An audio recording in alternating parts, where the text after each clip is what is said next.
not have to have insurance, or if you do not wish to give your insurance, you can still register. Again, it will be helpful to have your card for your primary insurance.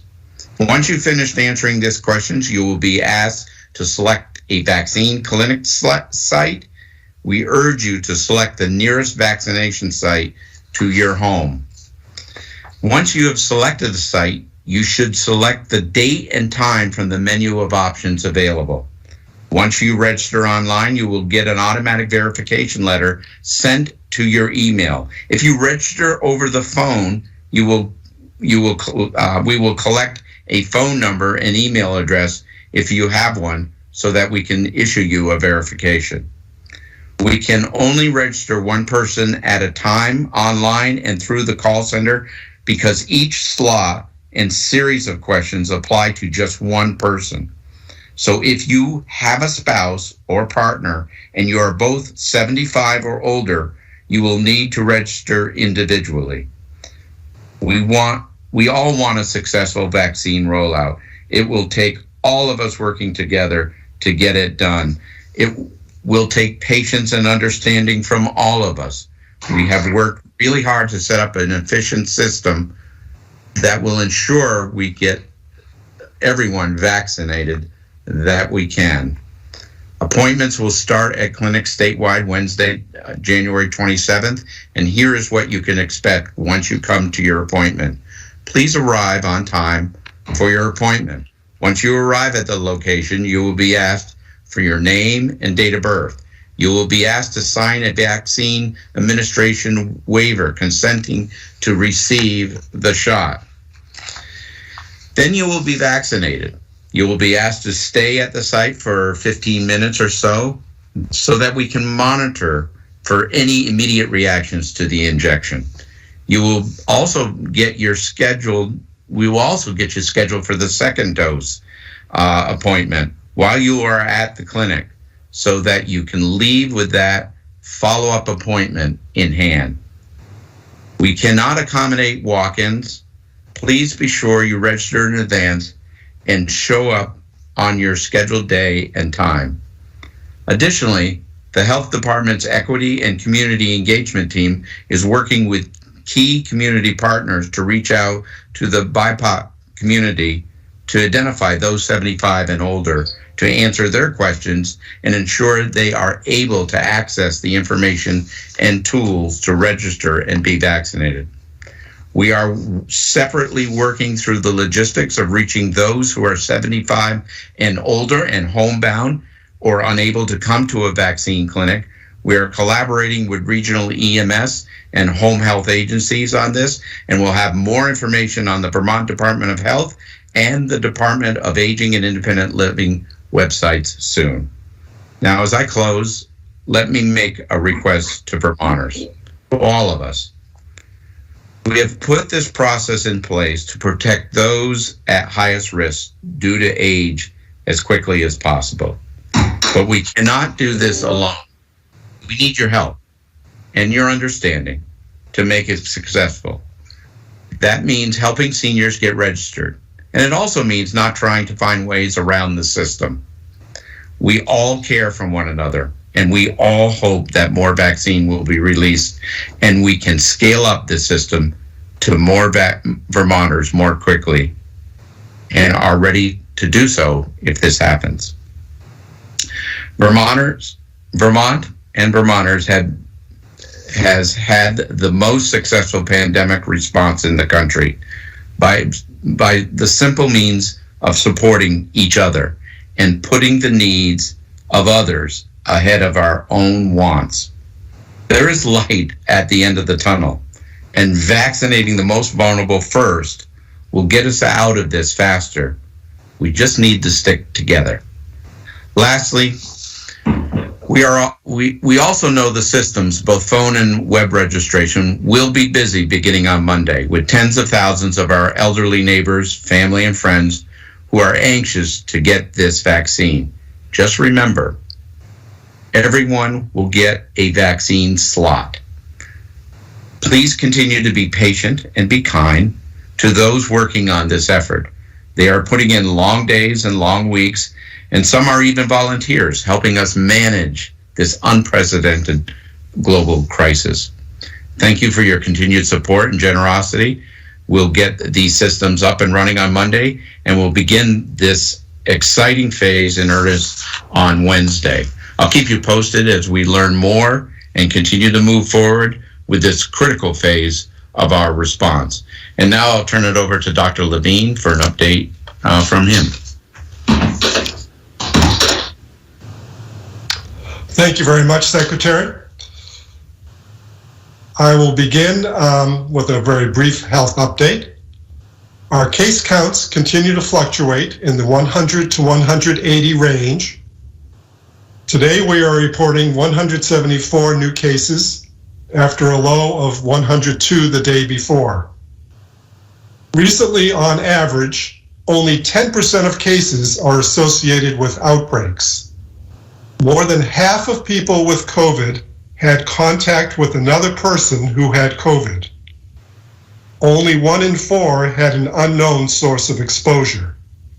This tells us that, so far, people are more likely to get COVID-19 through close contact to another person who has the virus, and less likely for their infection to be associated with an outbreak. Our positivity rate is still at a manageable and best in the nation, 2.5%.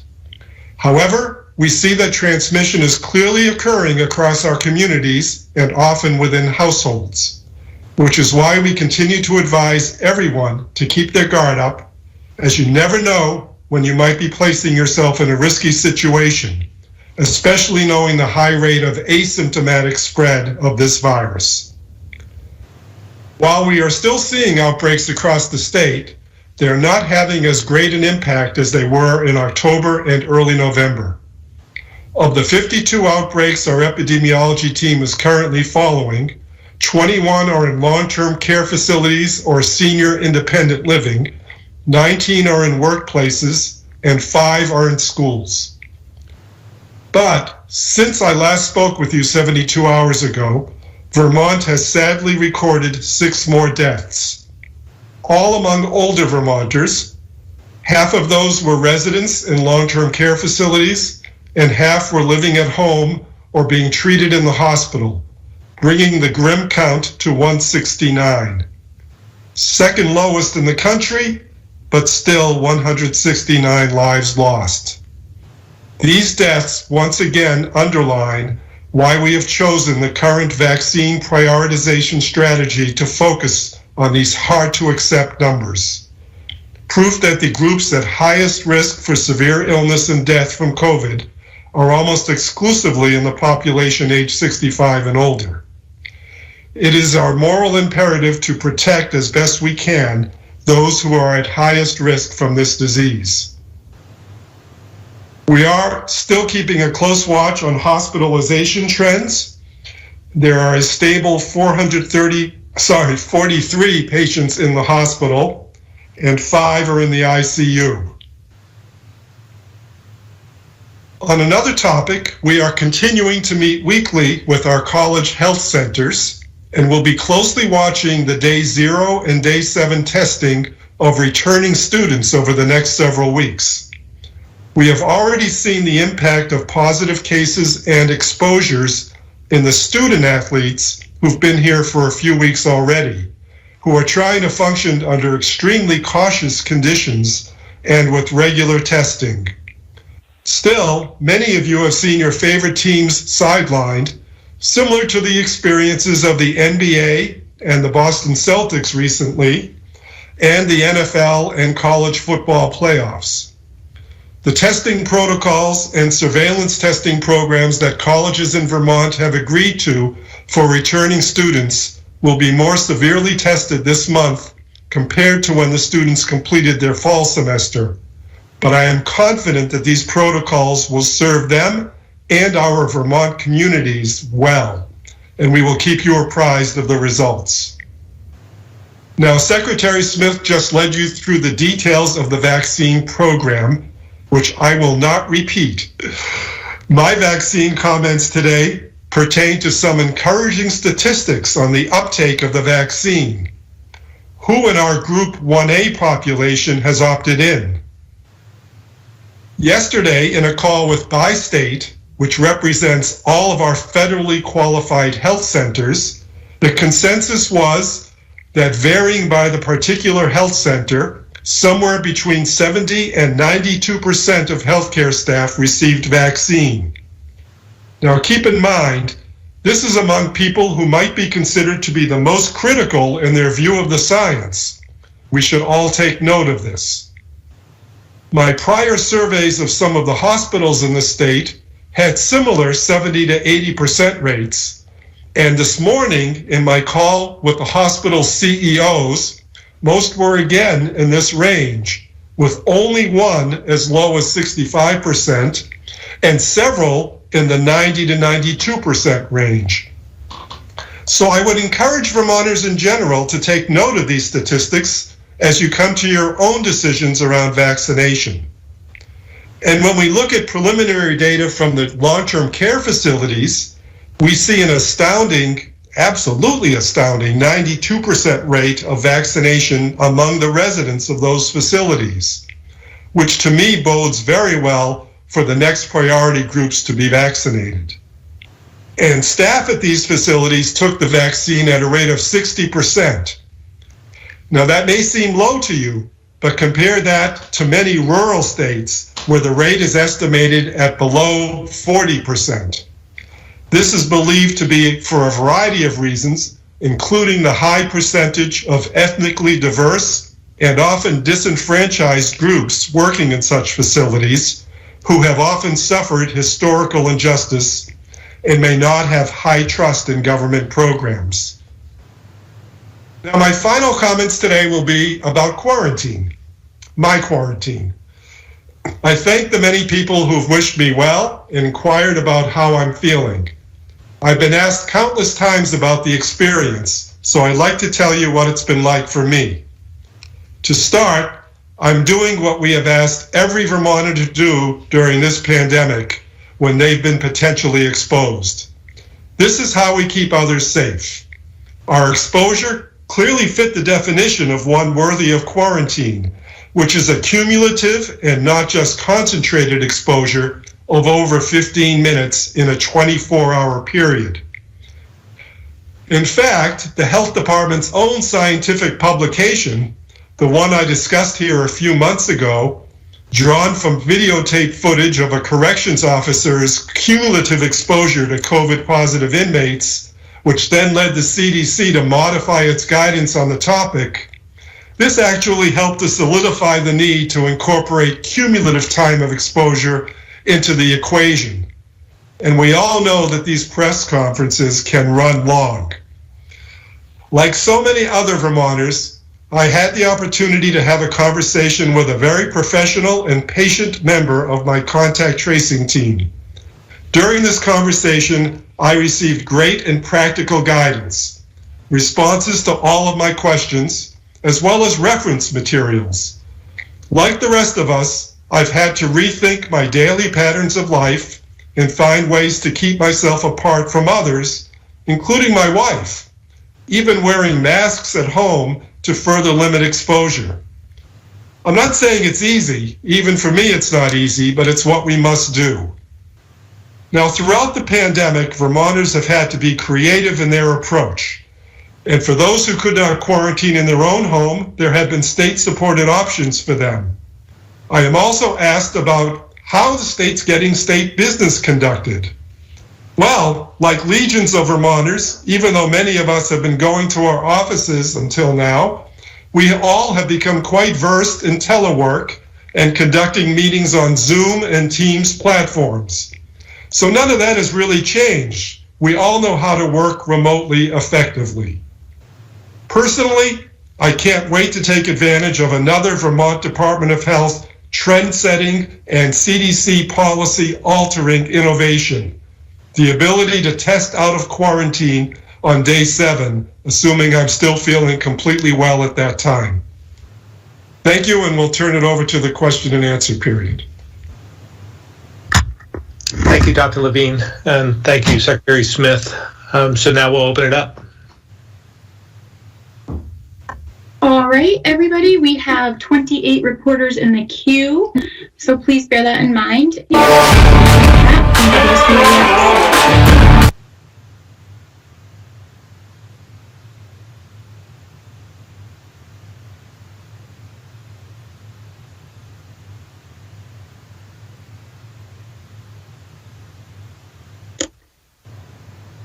Hopefully we are not having a technical issue. Let me just try to go to Stuart.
Via text.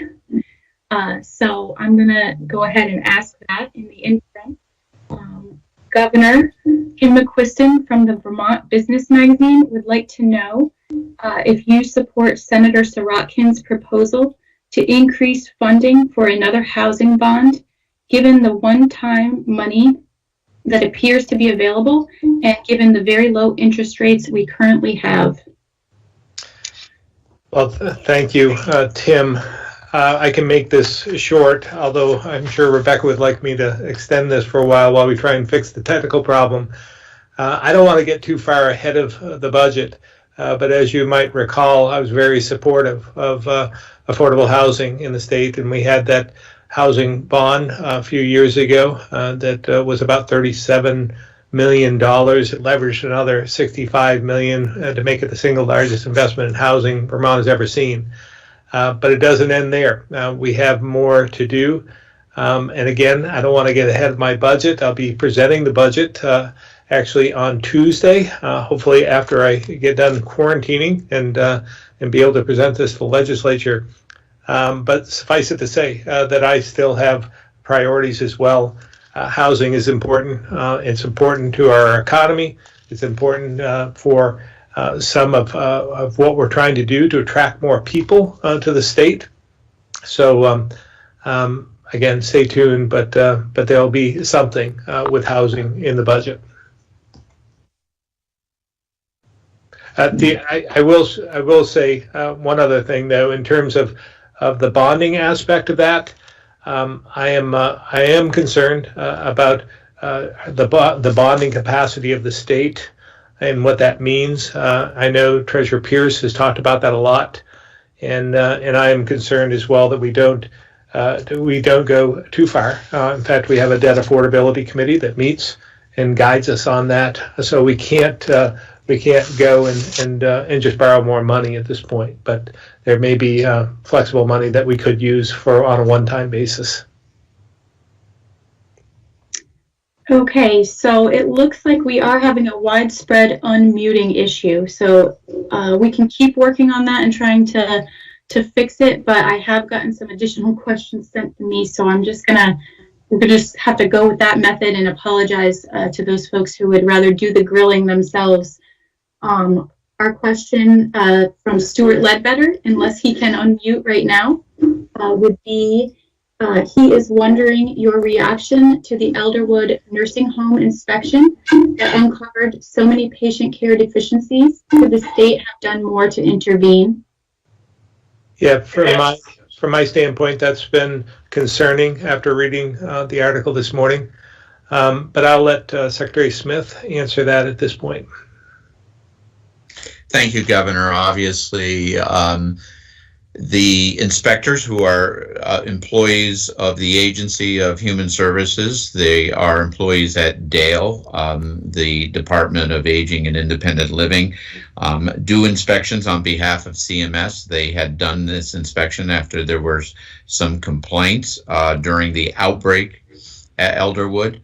They did come up with findings in this particular instance. At the same time, the DALE was working to make sure that those staffing concerns were being met, working closely with UVM and closely with other agencies, home health agencies, to bring in staffing because of those concerns.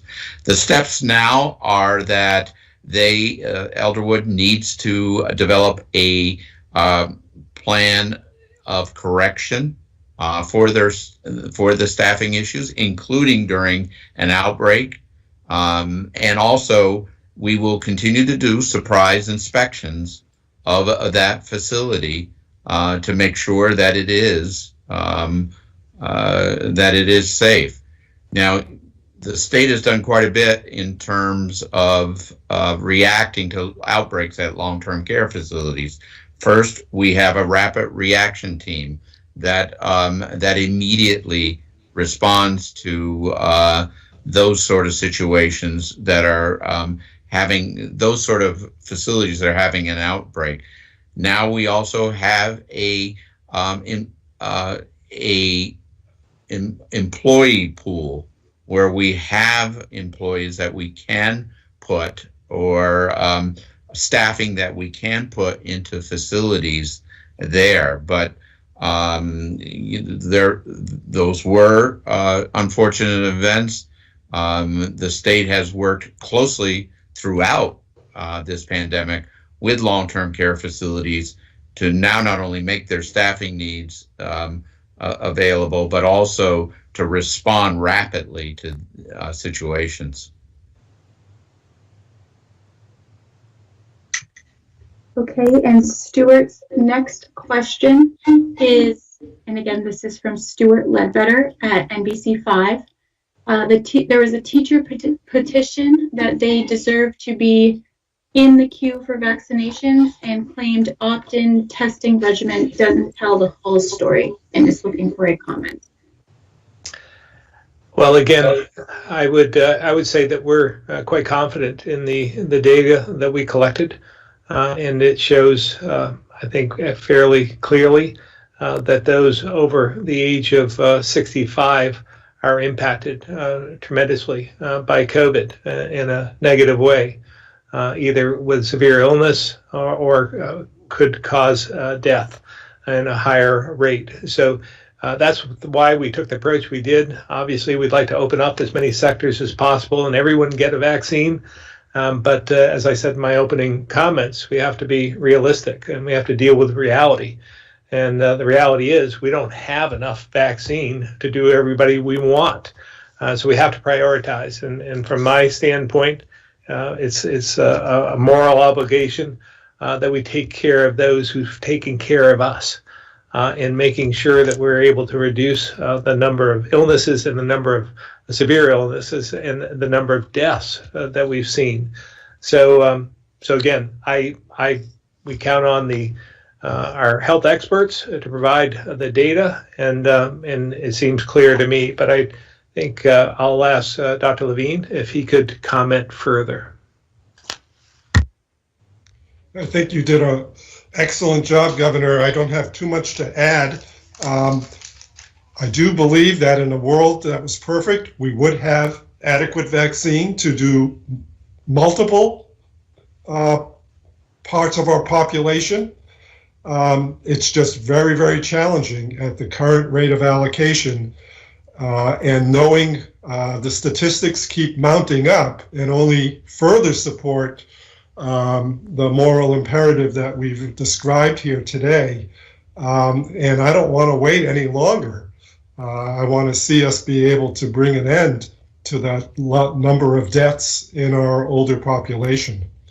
I do believe that there are states that are trying to vaccinate everyone who's in the older age demographic.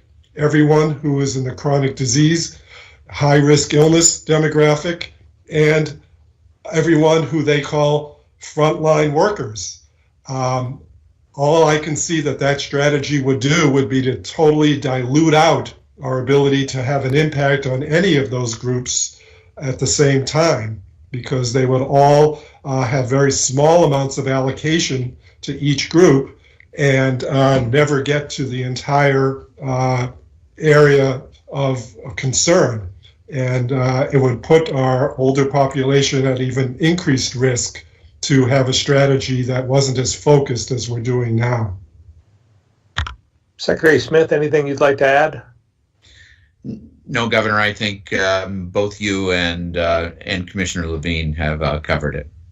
Okay, I'm going to add just a little bit more, if I may. We're seeing this short supply throughout the country right now. I've talked to many other governors who are facing this same dilemma, and some of them have opened up to a larger, broader sector, and are facing not only just shortages, but they're running out of vaccines. They can't fulfill their obligation. They've overpromised, and we can't do that. From day one, we've tried to be transparent, want to give you as much information as possible, and to make sure that we're not overpromising, so that you're not disappointed when something happens. So I am encouraged. President Biden understands the issue, and in fact signed the Defense Production Act yesterday for more PPE, as well as more testing capacity, as well as more of the vaccine, which is what we need. So we'll see how that goes, but if we get more supply, we'll be able to open up further. I also would like to mention that we, again, we're watching the data, we're watching the science, and what it tells us is that those over 65 are more impacted than any other category, 65, 70, 75. Once we get to that point where we have the 65 and over, as well as those with severe chronic conditions that Dr. Levine had outlined previously, once we take care of those populations, then we'll have the ability to reassess, and perhaps we'll have more vaccines available, and we'll take a different approach then. But we have to take care of that 65 and over population first. And just a follow-up clarification from Stuart, and perhaps this is for Secretary French. He'd like you to address specifically the idea of the opt-in surveillance testing and how that factors in to our vaccination decisions, which is being implied by the petition and other comments. Yeah, hi, this is Secretary French. Yeah, I appreciate that prompt, because that is one issue I think that probably should just be made more clear. The surveillance testing is, from my perspective, not connected to our decision-making on vaccination. Our surveillance testing, which is one of the few, if not the only one in the country that's using schools in this manner, was started in mid-November as part of a strategy to understand the conditions of the virus in our communities, and it's proved to be a very useful tool. I think, as the governor, Dr. Levine said, our decision-making around virus is largely, firstly, predicated on the limited supply of the virus and the hard decisions we have to make in terms of the allocation of a scarce resource, not connected to the surveillance data. I provide a weekly update on the surveillance data for most weeks, just to in the sake of transparency, to tell people here's what we're finding. And once again, that data shows that the positivity rate among school employees is significantly lower than the general population. That's the only point I'd make with the data. It's not connected to our decision-making on vaccine. Okay, next up, I have a question from Kat at WCAX. This is to Secretary Smith. I know you urged people not to try to find ways around the system. If my inbox is any indication, there are a lot of people who are looking for loopholes for themselves. Will there be people at the vaccine site who will be checking ID and turning people away if they show up and are not 75 or from Vermont? when you register, Kat, you will attest that you are 75 and you are 75 years old or older.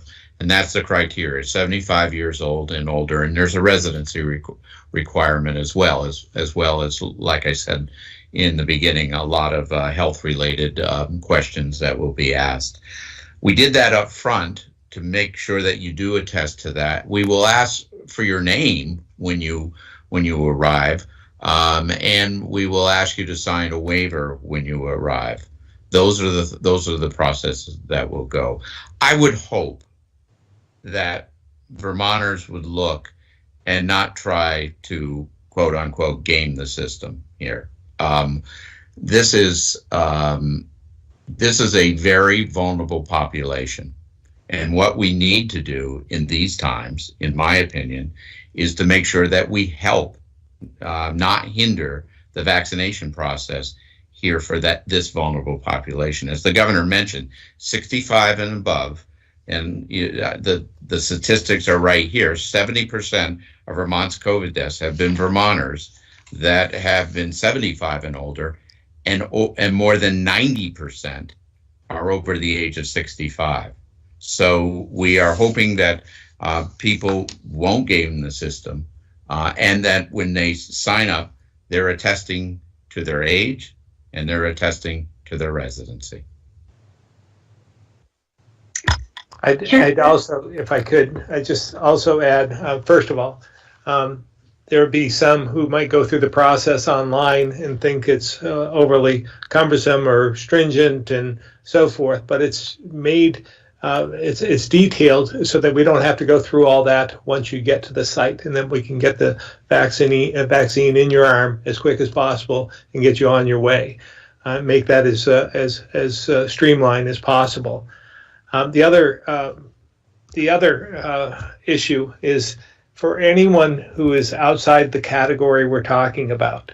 If you are trying to game the system and you're not over the age of 75, you're taking a vaccine or vaccination away from someone who might be impacted. You're taking a vaccination away from someone who could die if they have COVID. So your strategy might impact or hurt someone else. So I just want everyone to be aware of that. It's just not the Vermont way. We need to again pay attention to who's at risk and make sure we take care of them first. So Kat's follow-up is, it sounds like people just have to say online but no one is checking. It sounds like people just have to say online their age, but no one is checking. They have to attest online their age. They have to attest online their residency. Okay, and her next question, you mentioned the effort to make sure vaccines don't get spoiled. What is the status on that? Will it still involve a rapid call registry for people nearby? Yeah, we're working on that, Kat, and hoping that we have that in place as well, where we can call people and have them. We'll have the list of people, we'll have the dates of vaccination, we'll have their addresses as well. So, and we'll have their phone numbers. So we hope to have a rapid response for those people that are near. And final question, couples who want to get the vaccine at the same time because they're trying to limit their travel and exposure, will they be reasonably likely to get appointments at the same time? They'll have to register separately, and there could be instances. I think if they're registering separately, and they'll be fairly close in terms of when they're registering, they should be fairly close on when they can find the same dates. We hope that will be the majority of people. If there are instances where that doesn't occur, we can talk and try to accommodate. But we think that you're going to be registering separately. But if you're registering separately, very close to one another, there's a dependent button on the registration that we think you're going to be accommodated fairly well. And we talked about this at length in one of our many meetings, and it's our hope, our directive, that we'll be telling those on the front line, those administering the vaccinations, to use some common sense during this. If you have a car coming through and there are two people in there, they're close, they're a couple, and they just happen to have different times, we want them to be vaccinated at the same time. It would just make the process work all that much better. So I'm sure that Secretary Smith will be directing those who are actually giving the vaccinations to just use your common sense here, because it would make a lot of sense to do them when you can. Okay, next up, I have a question from Lisa at the Associated Press. Does the governor or Commissioner Shirling have any thoughts on the judge's injunction in the Slate Ridge case? From my standpoint, I think it's good news. Obviously, this has been an area that has been controversial, and if there were environmental laws that were broken, they should be followed through on that, in which we've been advocating for. So, good news for them, the neighbors of Slate Ridge at this point. Commissioner Shirling. Nothing to add beyond that, Governor. Thank you. Her follow-up question is, the judge says there should not be any school or that all school or firearms training must stop, and why didn't the state do something sooner? Well, I can take that one, Governor. There has not been a basis of evidence to act on any of the reports that have been made. A number of them have been reviewed by prosecutors in addition to having ongoing investigations. And at this point, that now that there is an order in place, there could be a contempt of court if those activities continue. Okay, we'll move to Eric from the Times-Argus. His question is is Secretary Smith said it will take 5 weeks to vaccinate the 75 plus group. Why so long? How long will it take to get through the 70 to 74 and 65 to 69 group? I think Secretary Smith could answer this, but it's all math, right? There's only a limited supply coming in, and you do the math and are able to accommodate those who sign up. And if there's more vaccine that comes our way, we'll scale up. But until then, it's just simple math. And I'll just add, the governor's absolutely right. It is simple math on this. And to answer, I think I've answered this a couple of times, but just to answer Eric's question, we're hoping to get through the 65 plus, about 125,000 people by the start of spring.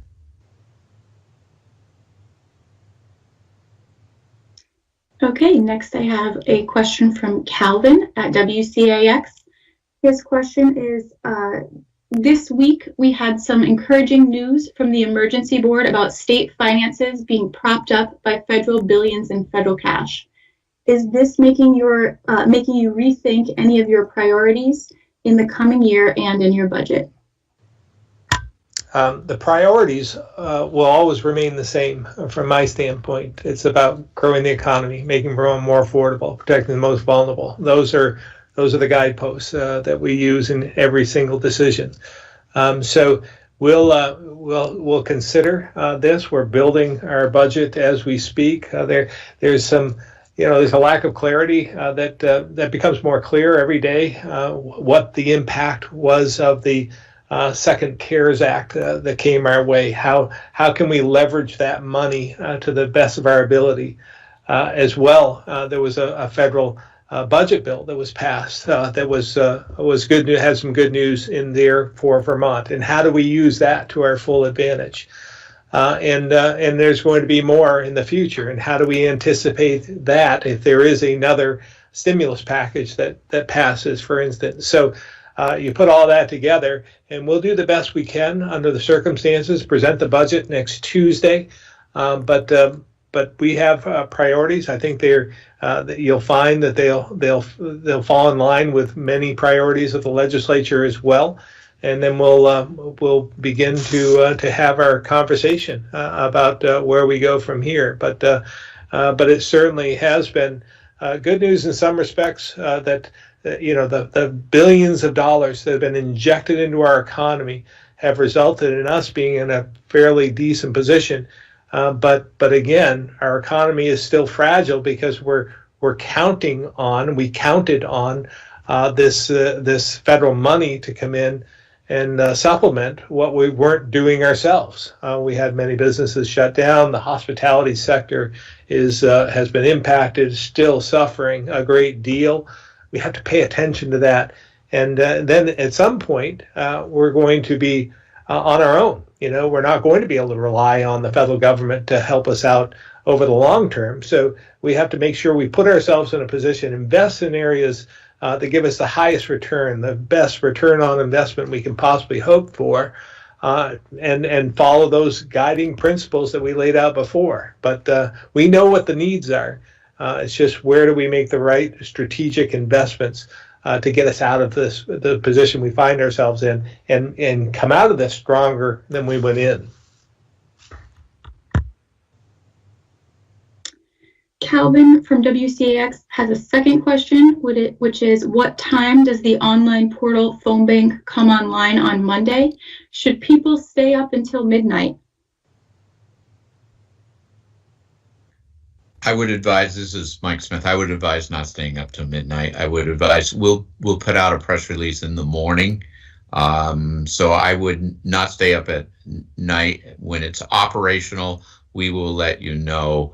But it's safe to assume it's not going to be in the middle of the night. Okay, and I want to thank all of the reporters who are sending their questions. I'm going to try to stick in the order of the question queue as closely as I can.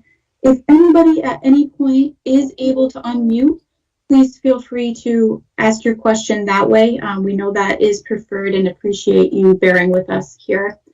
So next up, I'm going back up to the top of the list with somebody we missed. Courtney Kramer from Local 22. Her question is, during President Biden's remarks on coronavirus yesterday, he mentioned that under his plan, each state will have a COVID contact in the administration where governors should go to for vaccine issues, supply, anything they need. What will be the first thing Vermont addresses to that person? I'm speaking for myself, we haven't had this conversation, but more vaccine, more supply. That's what we need. I think it's fairly simple. We're fairly good, I think, on testing and testing supplies. We're in good shape with PPE, but where we have our deficit is really in the supply of vaccine. Get us more as quickly as possible. Dr. Levine? And I would just add the word predictability of supply as well, so that planning for all of these clinics that we've described this morning can continue to occur in a orderly fashion. It was shocking to hear some of the news from other states, New York in particular, about canceling clinics at the last minute because vaccine either did not arrive, allocation that was promised didn't happen, or spoilage had occurred. So clearly having the supply increase and having a predictable supply with more notification than just a day or two in advance would really help our efforts tremendously. Secretary Smith? I think predictability, more vaccine, both of you have covered that. I mean, we really rely on that predictability and that pipeline coming in to fulfill the vaccine needs for these clinics. And as you had mentioned, Governor, if we get more, we can quickly scale up these clinics. And going back to Eric's question, even speed up that timeline that we talked about earlier. I think I will also add equitable distribution of the vaccine. I've heard from many governors on the calls I've been on that they hear about one governor who got more than their share, for instance, and the squeaky wheel shouldn't get the grease, so to speak. I think that we all are deserving. There are some states that can vaccinate quicker than others for a lot of different reasons. I heard Governor Baker say they were struggling a bit because they had so many residential care facilities that they couldn't get to. I mean, there just is so much in a dense population, they just couldn't get to them as quick as they can with some states that have these mass vaccination sites where they can drive through.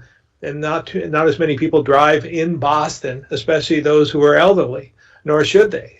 So it's been cumbersome for them, and they've been struggling with that. So it shouldn't be. I heard, I think in the previous administration, they said, the better you do in distribution, the more vaccine we're going to give you. And that's just not fair in some respects, because there's going to be a point when we're all going to be able to get on a better cadence, maybe, because we'll take care of a certain population, and then we'll have the ability to vaccinate if we had the supply and a consistent supply. So again, equity, consistency, I think that's what we're asking, and no favoritism, no political favoritism in particular.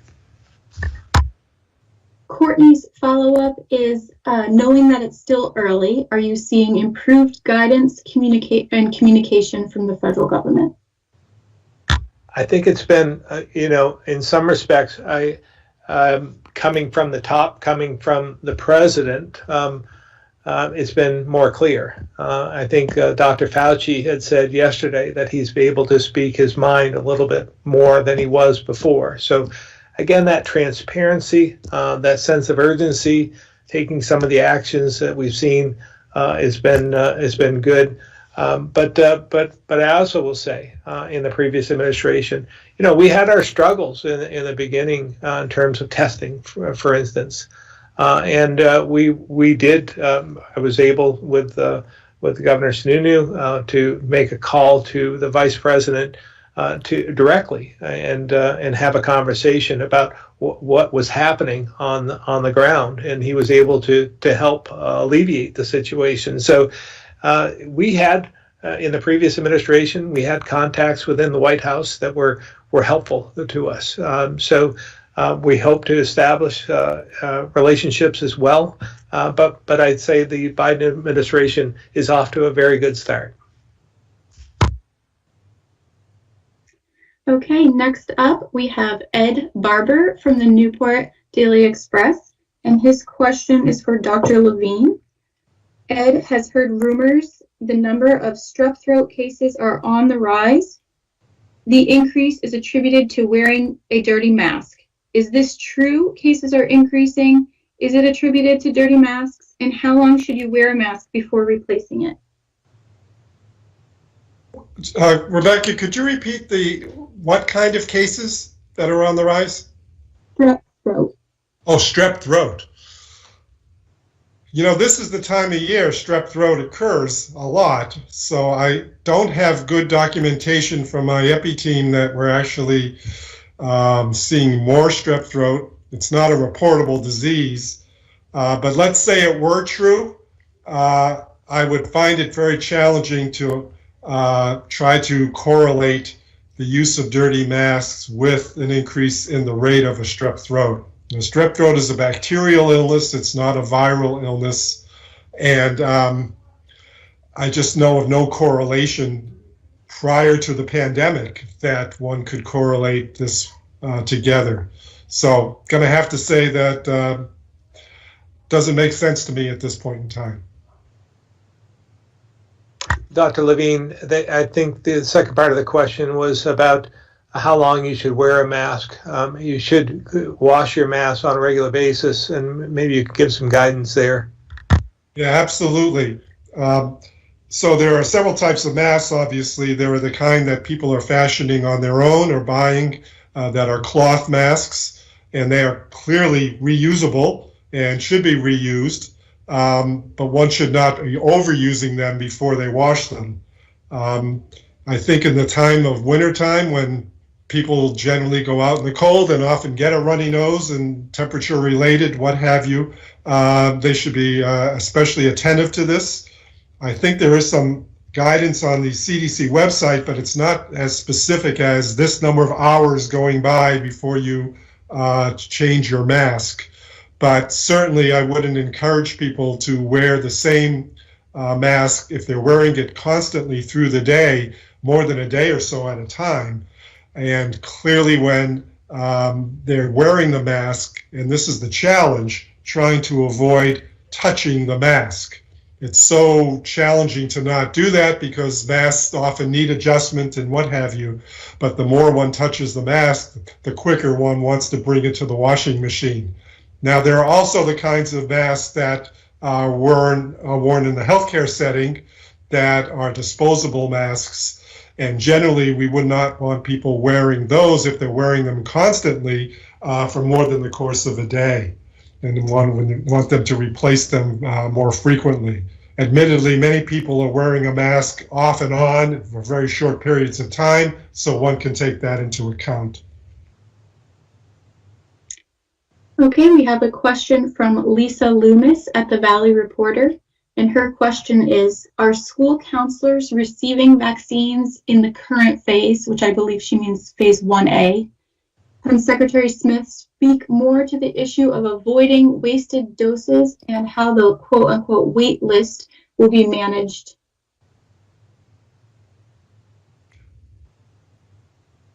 I can handle the first part.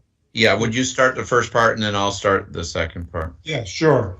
So a school counselor would not by definition be in the 1A priority group. That is really made up of a healthcare workforce, people who are what we call patient-facing. The school nurse certainly would be in that priority group, but not the counselor themselves. On the second part, we will have the list of people that are available in that area for vaccine, that if we have that are 75 plus, and we will have the list of those that have various that we could call on. We're developing that aspect right now. They're also, just so people know, I mean, we still are finishing up on 1A, so there are some people on 1A that we can call in as well as we move forward. And then lastly, there's the homebound that we can use some of this to avoid any spoilage along the way. So her question is, how will people get on the wait list for that? There is no wait list. Let's be clear. There is no wait list. We will open up. There'll be enough slots for everyone that is eligible in this age group, 75 years and above. If you're age 75 and above, we have enough slots where you can make an appointment for you. There will be no wait list. If we have spoilage, we can pull from those various lists that we have, but there is no wait list. Okay, the next question is from John Dillon at VPR. His question is to the governor, saying, with this most recent potential exposure, isn't it time for you and staff to get a vaccine, given that you and staff are most definitely essential workers? Again, I think I'll just reiterate, my feelings haven't changed. I'm anxious to get a vaccine just like everyone else, but I'm not any more important than anyone else. And every vaccine that's taken away from someone under the age of 65 or 75 today, but it's under 65, is impacting the life of someone else. So from my standpoint, I'm going to wait until it's my turn. If I had my druthers, I would have everyone vaccinated before I had. I'd be the final vaccine shot into the arm of a Vermonter if I could. But I'll wait my turn. I think it's the right thing to do. I feel I'm committed to this process, and I'll just be careful along the way. I mean, this was a situation that was not entirely anticipated, but I'm going to do what we ask other Vermonters to do, and that's why we're quarantining at this point. And it's good for us in some respects because we get to walk in the shoes of others we've asked to do the same thing. Dr. Levine, anything you want to add? I think you covered it very well. All right, John's second question is, there was a legal challenge filed this week challenging your, Governor Scott's, authority to make changes to Act 250 via executive order. Why not wait for the legislative process? Well, I would say this is the legislative process. It's quite clear that at the first part of a biennium, the governor, by executive order, is able to restructure government. That's all we're doing here. We're restructuring the Natural Resources Board, and that's within our purview to do so. The legislature can then they can within 90 days they get to decide. If they don't want to go along with it, they'll take testimony on it. If they don't think it's prudent, they can vote against it. Both bodies have to do that, however. That's fairly clear. Both the Senate and the House have to take a negative position in order to stop it. If they don't, then it moves forward. We did it with the Agency of Digital Services before.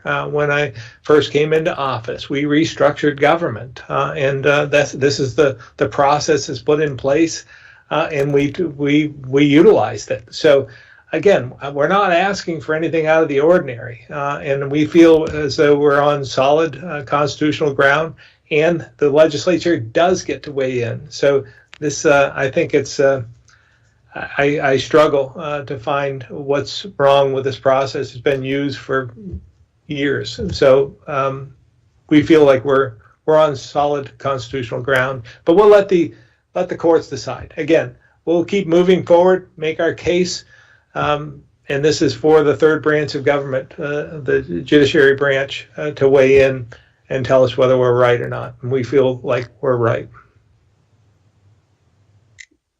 Okay, next we have a question from Cameron at the St. Albans Messenger, and he's wondering if there's any update on sports. Are teams cleared for competition next week in individual sports, or are team sports like hockey being considered as well?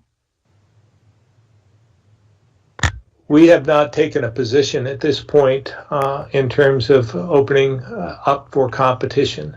We will continue to monitor and watch the data and arrive at a decision just as quick as we possibly can. But we have not made any changes at this point. Maybe I could, Secretary Moore or Dr. Levine, anyone else want to weigh in on this? Sure, Governor. I think you covered the high points, which is currently we are just at the stage of having practices and team-based scrimmages. We are watching the EPI data to see if there are cases associated with this change that just went into effect on Monday, and expect the earliest that we need at least 2 weeks of data to be able to make decisions about further steps.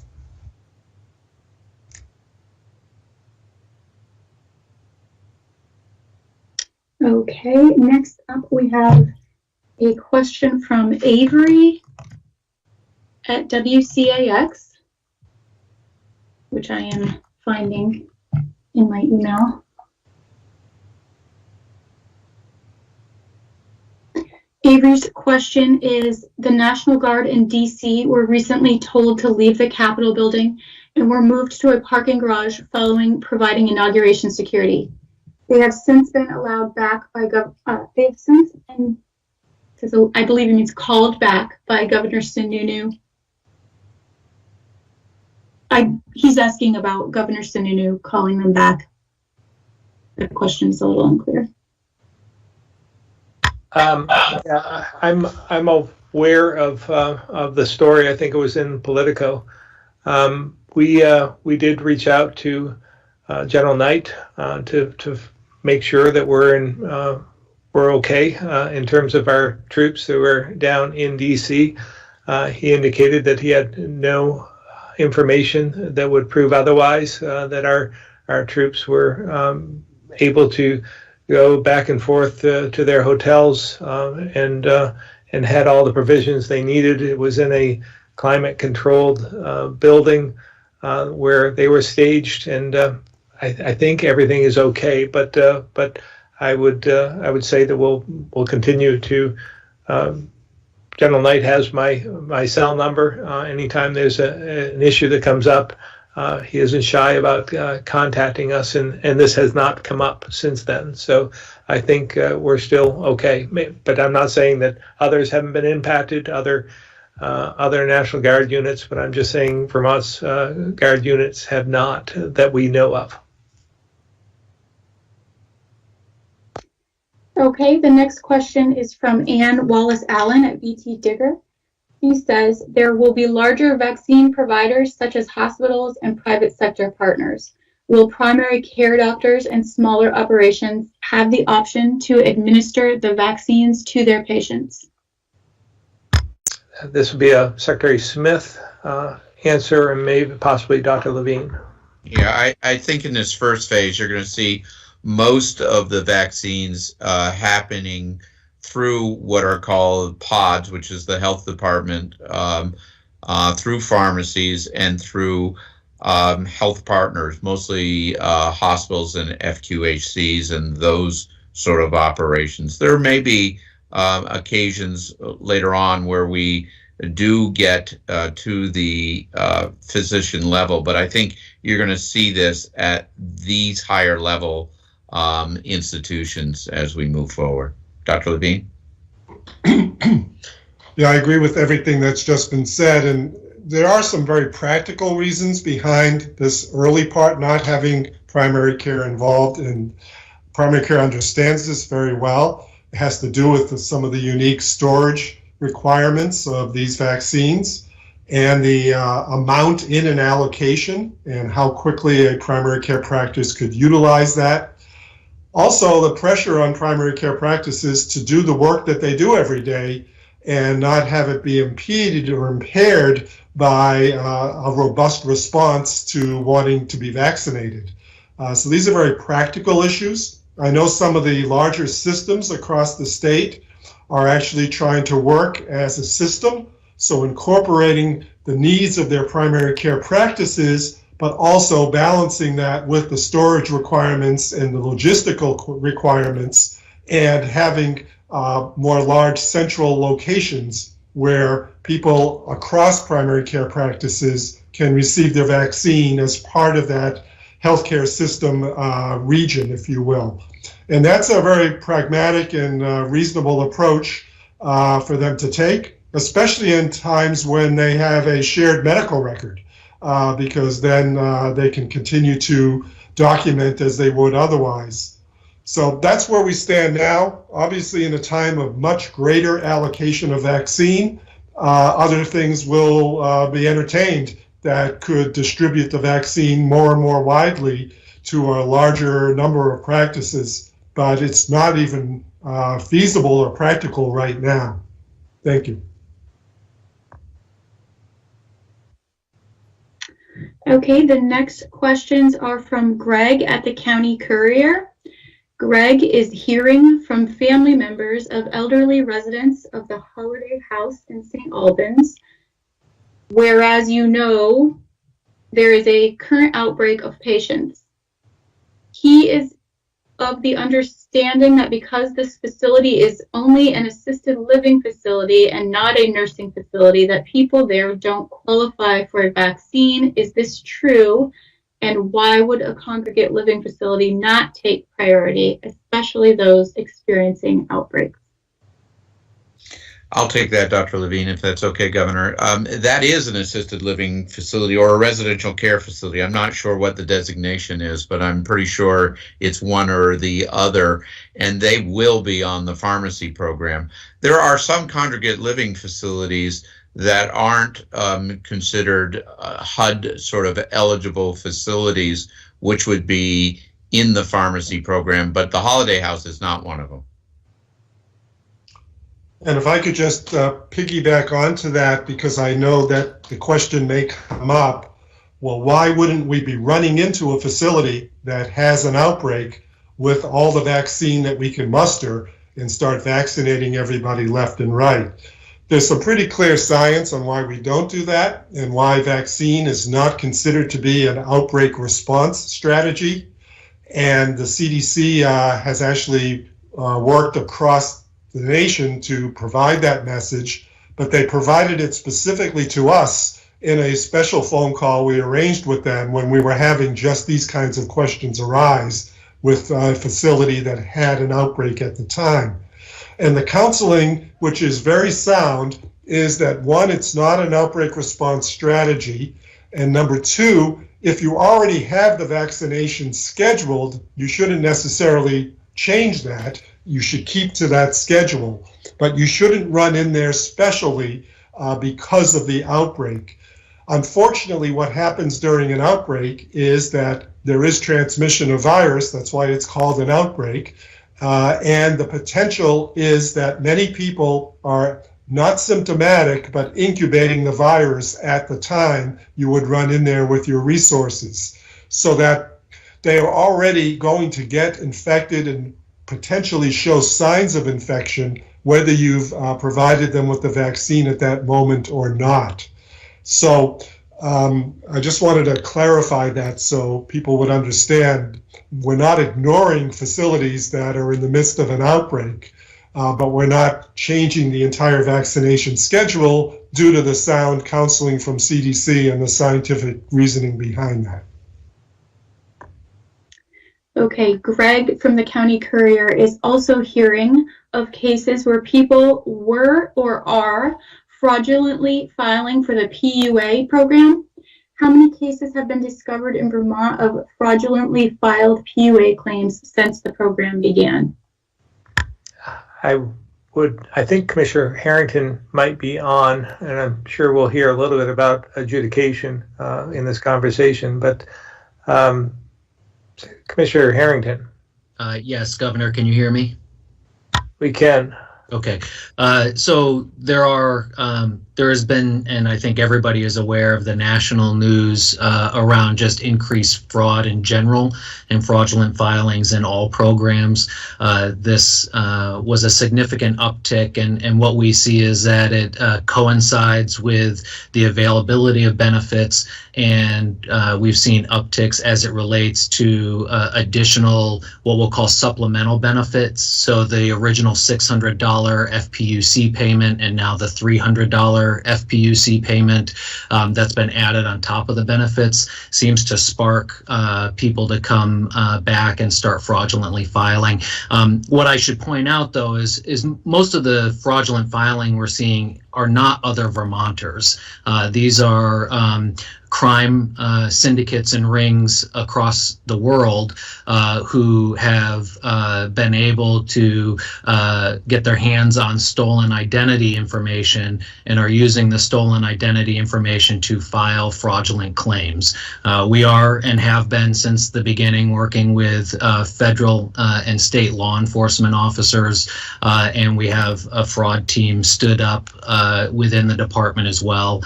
And while I don't have the number in front of me about how many fraudulent filings, we do review every initial claim that comes in for suspicious activity. We also are capturing fraud reports that are submitted to us from individuals who believe a fraudulent claim was filed using their personal information. What I will tell people, as we've seen this uptick, we've increased our communication to the public, but usually the information that people are using, the personal information, was likely compromised during maybe a large-scale national or international data breach that could even go back to the Equifax data breach back in 2017. And people were simply holding on to that information for the right opportune time, and COVID happened to be that time. So we do encourage encourage people, if they believe that their information has been compromised, there's information on our website, but they can go to the Federal Trade Commission and file an identity theft report. They can also contact the three major credit bureaus and put an emergency freeze, a security freeze on their credit reports. If someone files fraudulently using someone else's information, the true person is not held liable for any benefits that were paid out due to the fraudulent claim, and it doesn't impact somebody's credit report. So, we are protecting Vermonters as best we can through this situation, but it is a national issue that every state is dealing with. I might also add, so this is part of the frustration some people feel when they're applying. We want to make sure that everyone who is deserving receives the benefit. We want to make sure that those who aren't deserving don't receive the benefit. So sometimes it leads to, what may seem like a stringent process, and it slows the process down. So at times when, as we experience, at times when we have a backlog, we're trying to get as many people through as possible, while also respecting that there is some fraud out there, and that we are want to make sure that we're not encouraging that. So it's a fine balance, and I think we're doing the best we can to prevent it from happening, but also making sure that we're getting the people the assistance they need. Agreed. Thank you. All right, the next question is from Andrea from 7 Days. She is hoping to find out the time windows for appointments, what hours and days of the week will be available at the vaccine sites. Also, the same questions for the call center. When will people be able to call and book an appointment? Any day, or their normal business hours? Yeah, I'll take that one. There will be slots that will be on the registration form that will give the days and the times within the slots within the registration form. I don't have those with me, and I don't know what those will be. There's, like I said, there's 39 towns and 50 some odd registration sites. So I don't have that information with me. Rebecca, if you could repeat the last part of the question. The call center for making the appointments, will that be open extended hours or just business hours? It will be mostly during business hours, but we'll have the hours set on the website on Monday. And if I could also add, and maybe Secretary Smith could clarify if I don't get this right, with all the sites that we have available, there could be a varied amount of hours depending on the site and what their capability is, and maybe what the rate is of vaccines and the supply. We may find ourselves in a position where in the beginning we may be 5 days a week, let's say.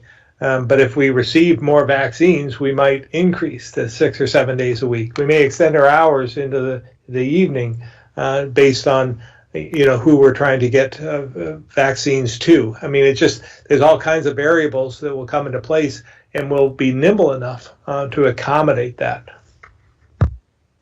The governor's absolutely right in that regard. We will remain nimble in terms of how we accommodate that, and we'll definitely will, the next press conference, I can get that information and relay it out.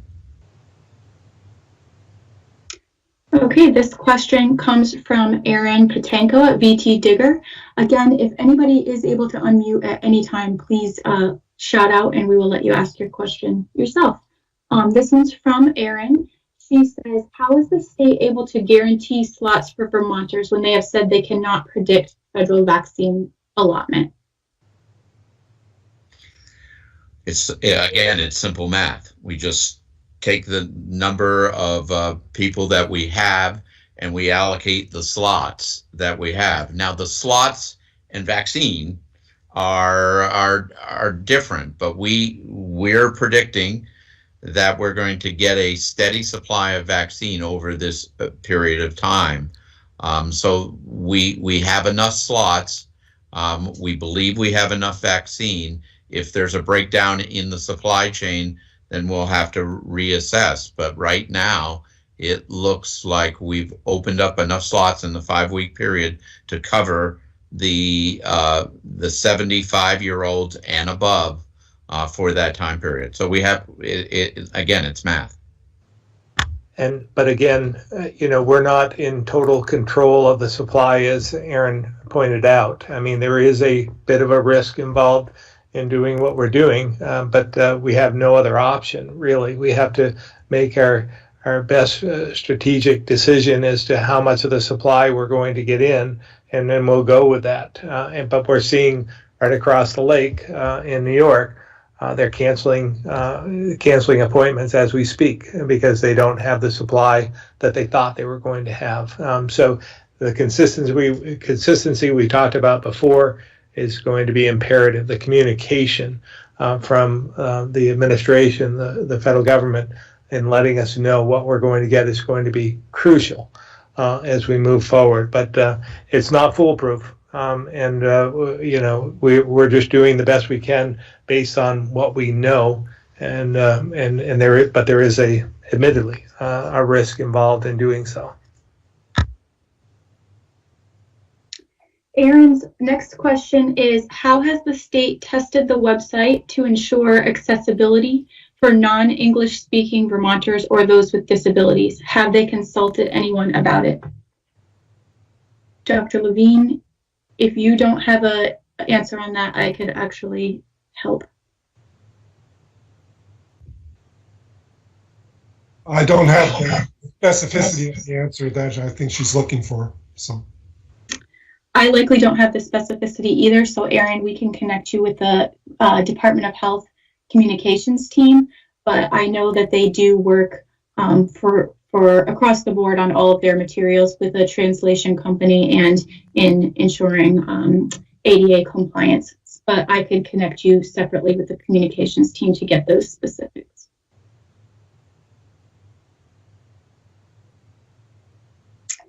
All right, the next question is from, let's see, we're out of order here. Mike Donahue, who texted his question. What is the breakdown in each of the 3 age categories? I'm not sure. Yeah, The total number is what you're looking for, right? it's 125,000 is the total number. It's about 49,000 for 75 plus. I don't have the bands after that, Governor.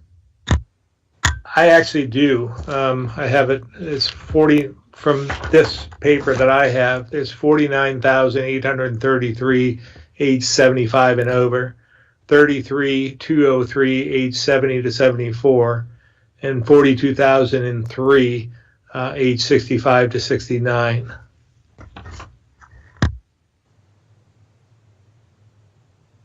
Mike also has reader questions. How are those that have chronic conditions and long-term illnesses, especially those who might be homebound, going to get the vaccine? This reader's doctor hasn't gotten information on getting information to patients. Dr. Levine, I'll handle the homebound if you handle sort of the underlying conditions. As I said in my presentation, what we are doing is we're partnering with home health and EMS. And home health will produce a list for either the home health agency or EMS to reach out to the people who are homebound.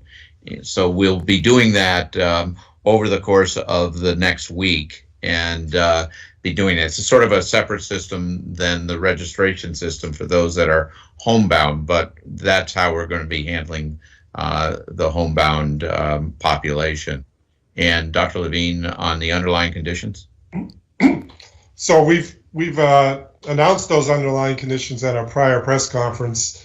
They will be codified in print so that people are aware, because once we get past the 65 and older, the next grouping is going to be age 18 through 64 with what we call conditions that would put you at a risk of a more severe illness with COVID-19.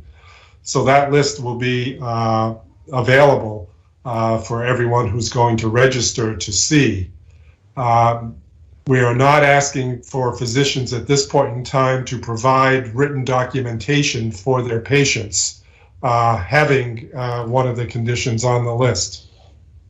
Does that answer the complete question, Rebecca? Sure. I'll follow if Mike has a follow up. I'll circle back. And I apologize, I had to jump out of order there for a minute. Oh, he does have a follow up. Any idea when list of sites will be available? So a list of the vaccine sites. Yeah, the towns, there'll be a town site map coming up in, it should be on the website in the next hour or two. And then the actual sites you'll see as you register. Okay. Rebecca, I have one additional answer for the previous question that was involving interpretive services and things of that sort. I think we've made it aware that there is a video that will help people understand the mechanics of the website and how to work through that. And we do have the intention to make sure that that's available to people in the language that they need. But in addition, we have, a lot of work going on in terms of our relationships with communities of color and other ethnically diverse communities, many of which have interpretive needs. And we have health equity teams, and we partner with community partners who provide a lot of these interpretive services directly. And that effort is already underway and will continue even more robustly as we continue with these vaccine efforts. Thank you. We now have a question from Greg at the Bennington Banner and Brattleboro Reformer. Greg says, Bennington County now has the distinction of passing Chittenden County as having the most widespread case count in Vermont, 234.9 cases per 10,000 residents as of Thursday. With that in mind, a three-part question. Is contact tracing telling us anything about what's leading to transmission in Bennington County? Is there any thought to taking short-term aggressive steps in Bennington County to control community spread, such as pausing in-person dining, pausing out-of-state accommodations, including ski areas, or any temporary move to remote learning? If not, then what growth of cases would lead to such steps being taken? Dr. Levine, you want to start? Absolutely. So, this is a pattern we have seen in other parts of the state as well at different times. And Bennington is just the site right now that you're referring to. Unfortunately, as I alluded to in my earlier comments, it's not like we have a significant outbreak of one sort or another that's fueling that kind of case growth. Most of what we're finding are people who are acquiring this within their communities due to a higher prevalence of the virus in the community. I can't really point to a specific event like we had with the ice teams in central Vermont a number of months ago. So what we did do at that time, though, in central Vermont was meet with some of the community and legislative leaders and discussed communications campaigns, discussed kind of interventions that could occur. We did not actually counsel to do anything overly restrictive at that point in time, but we did note that many of the municipal offices were operating remotely, and that was certainly a fine strategy. There was nothing wrong with that, but we did not actually start saying to make schools remotely or to close certain aspects of the work sites or business community. It really is a time when people have to be much more careful and much more compliant with all of the guidance that we usually provide. But we didn't feel that it was warranting a specific region of the state to have a stricter protocol in place with regard to the kinds of closures that we saw back in March when the pandemic first arrived. We really do feel and continue to feel that this much more strategic approach pays dividends. We're no longer in a situation where we don't have testing, don't have PPE like back in March. So we can take advantage of the fact that we can perform containment, even if we can't relate a lot of cases to one another in terms of an outbreak. We can still contain by testing early and doing contact tracing early for those populations. And that's been the major strategy.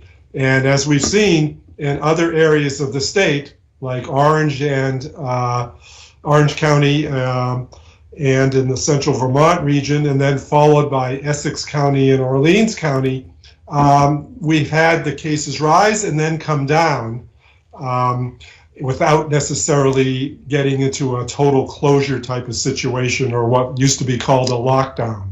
So we will continue to exercise that kind of strategy because I think it can be successful, and it's not necessary to be more severe.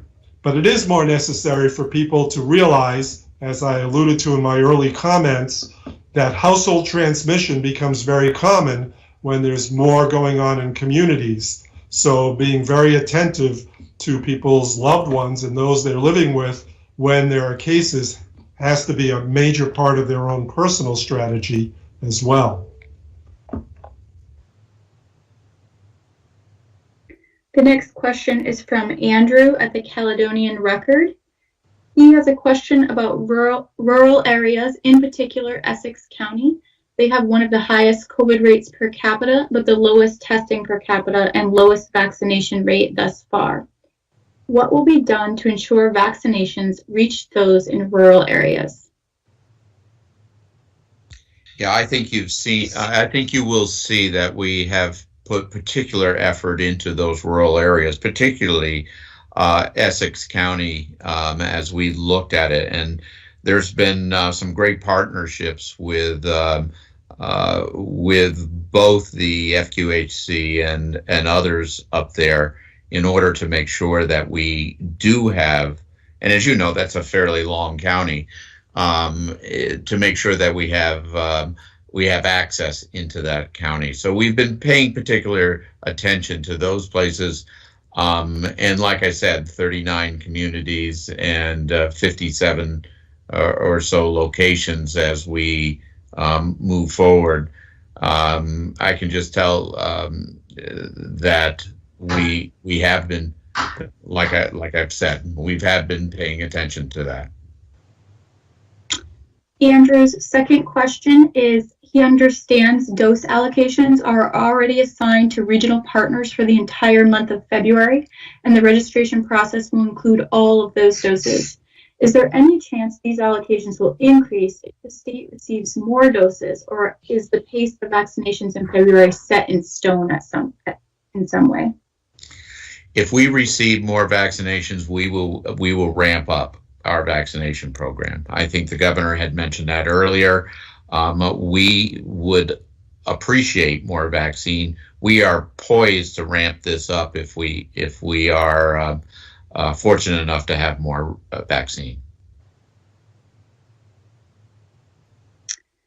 All right, Elizabeth Murray from the Burlington Free Press has a question for Secretary Smith. Can you clarify when people with chronic conditions can sign up to get the vaccine? Is the 65 age bracket and the earliest they can sign up, or will they be able to sign up starting Monday? No, let's go through this again. Starting Monday, those that are age 75 and above will be able to sign up. As soon as we're done with that group, we will start with 70, those that are 70 years of age and above. And then we will turn to age, as soon as that group's done, we'll turn to age 65 and above. After that group is done, then we'll turn our attention to those with chronic conditions. And the age group is predicated on the vaccine, basically from 16 to 64, with the specific conditions that Dr. Levine had laid out previously. Thank you. And in Liz's defense, she sent that before that question was asked previously, and I didn't catch it. For Dr. Levine, have any variations of the virus been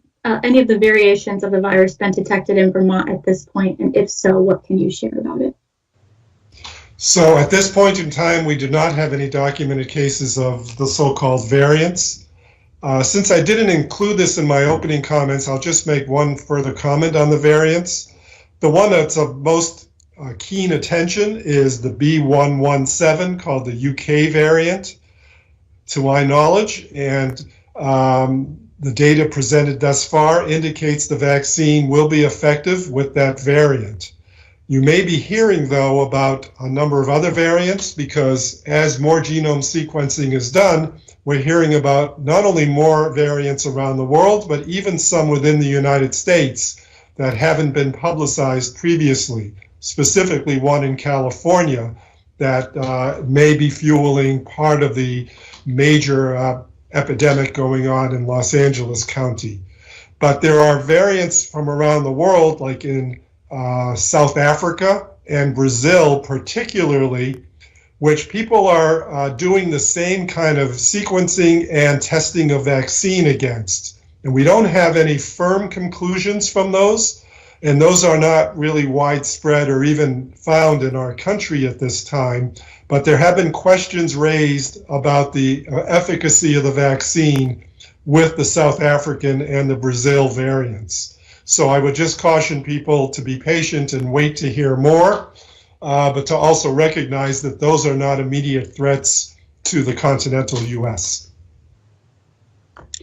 Thank you. And Liz is also wondering how the vaccine clinics will be set up. So what will they look like? Will there be drive-through options? And are there accommodations for those with mobility difficulties? There will be accommodations. We've been fairly keen on that, those with disabilities. It won't be a drive-up sort of situation. I don't believe we have any drive-ups in that. I'll double check for Liz, but I'm pretty sure you will come into the facility so that you can sit down and be observed during your vaccine.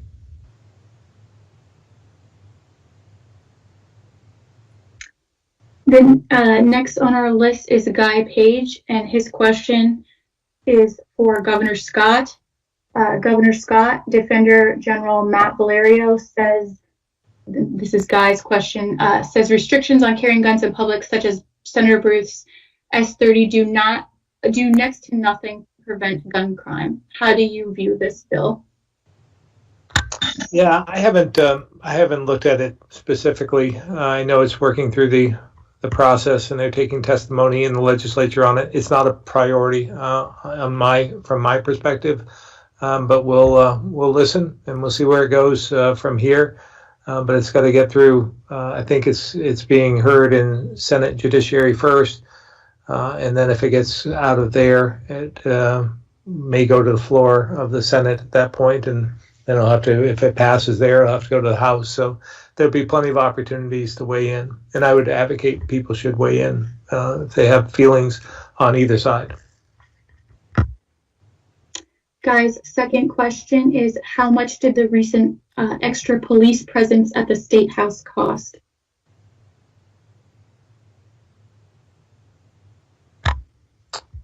I don't have that, Commissioner Shirling. We haven't assessed that yet either, in part because we're still within a pay period that involves ongoing operations, so it's not yet available.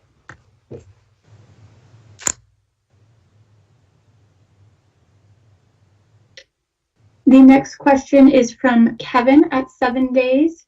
Vermont state law says only one house of the General, this is Kevin's characterization. Vermont state law says only one house of the General Assembly needs to block executive order like the one on Act 250.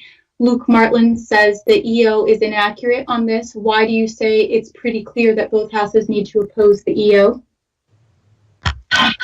Well, that's the advice from our general counsel. I have a lot of faith in her, Jay Johnson, and I value her opinion. And I think it's quite clear if you do the analysis that it has to be turned down by both bodies. And we just wanted to make sure that everyone knew that going in. So again, it's an area that possibly the third branch of government needs to weigh in on, but we think it's pretty clear. And Kevin asks if you could offer the best example you can think of on how decentralized administration of Act 250 holds back the economy. In this situation, if that's what he's talking about, is he referring to the EO? I take it more as a general question about Act 250 and how it's decentralization with the Natural Resources Board review process. I think what I've been on both sides of the Act 250 process in many different areas, and again, from my perspective, there's a lack of consistency amongst some of the commissions, particularly and some of these projects are getting more complicated. When you have a commission that's voluntary in nature, and when you're meeting, nights and weekends, and you don't have all the same people, you might have somebody that's planned some time away, and then you have to have an alternate sit in. You don't have all the information to begin with, and again, these are very, very technical, legalistic decisions that need to be made. So. The lack of consistency amongst district to district is evident. I don't think that there's going to be a lot of conversation about that. I think many of the legislators recognize that. They hear it from their constituents. And so for the more complicated, and that's the basis for the EO, is that for the more complicated Act 250 permits, hearing them in a setting where it's consistent, you get a quicker decision, and either yes or no, and so where developers don't get dug in, like when you go months and months and months with trying to provide information and so forth and so on, it gets expensive. So and then they get so far in, spending tens of thousands, hundreds of thousands of dollars for a permit that they may not get. Then they get dug in and feel as though they have to follow through. With this process, my hope is that they might get a red light or a green light earlier and save money in the process and again, accept the reality from a more professional board.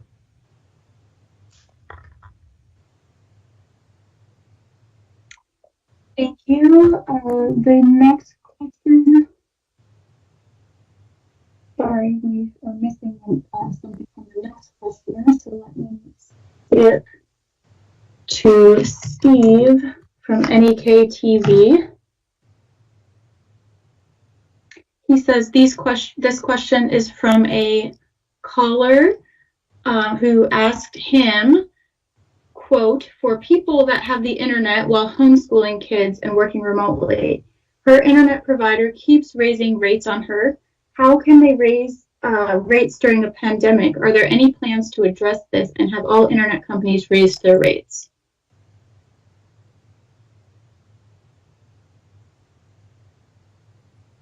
Don't think Commissioner Tierney is on the line.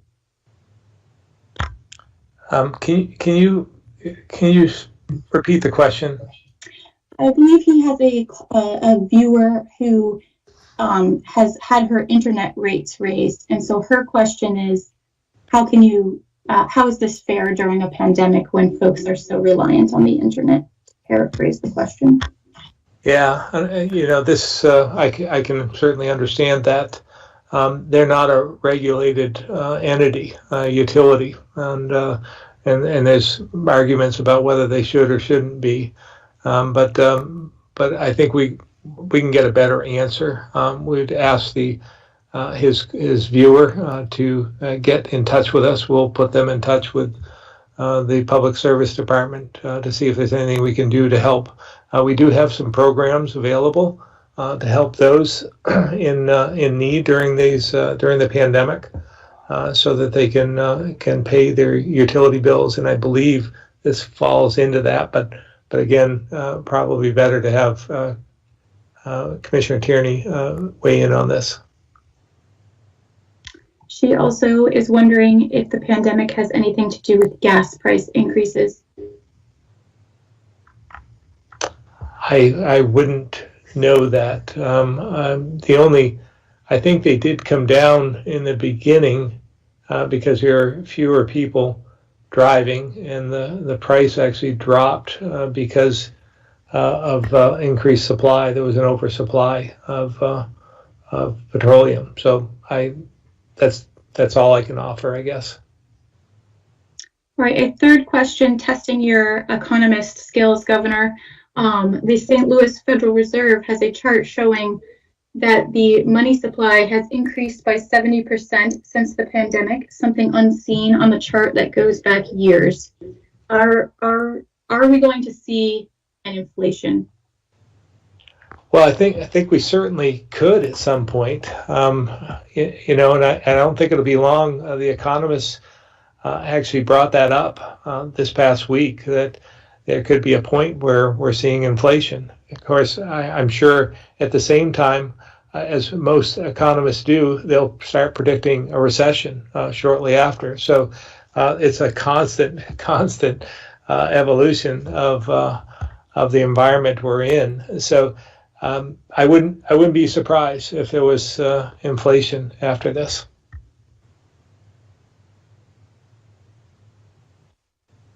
And Tom Ayers is our next questioner. Sorry, just looking for his questions.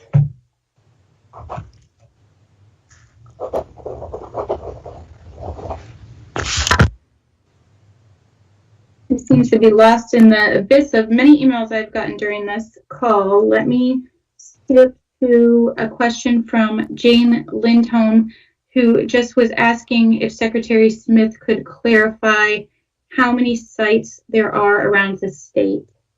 She knows you may have mentioned it, but she just was trying to get some clarity. Sure. There are 54 vaccine sites in 39 towns. Thank you. And I have located Tom's email. Thank you, Jason Malucci. Tom Ayers from the Vermont Standard asks, is there a list available today of the sites and the towns? There will be a map of the towns where the sites will be located. It will be on the Health Department website shortly, and if you just give me a minute here, I'll give you the website's address. It's healthvermont.gov/myvaccine. Great. And his second question, Tom from the Vermont Standard's second question, is a pharmacy manager at one of our regional hospitals, in speaking to a local civic organization earlier this week, expressed significant concern that they have the manpower to vaccinate in sufficient numbers to meet the schedule laid out by the state, owing to restrictions on facility capacity, social distancing, and the 15-minute waiting time required after the shot is administered. What is the state's plan for assuring that sufficient workers are available to administer vaccines at each of the 54 sites, the schedule you have laid out? we have laid out a schedule with personnel at each of these sites. It's and not only that, we have backups in case people don't show up.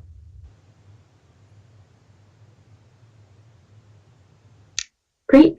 I believe that is all the questions. And if we've missed anybody or folks had follow-ups, Jason Malucci and I can help assist you afterwards.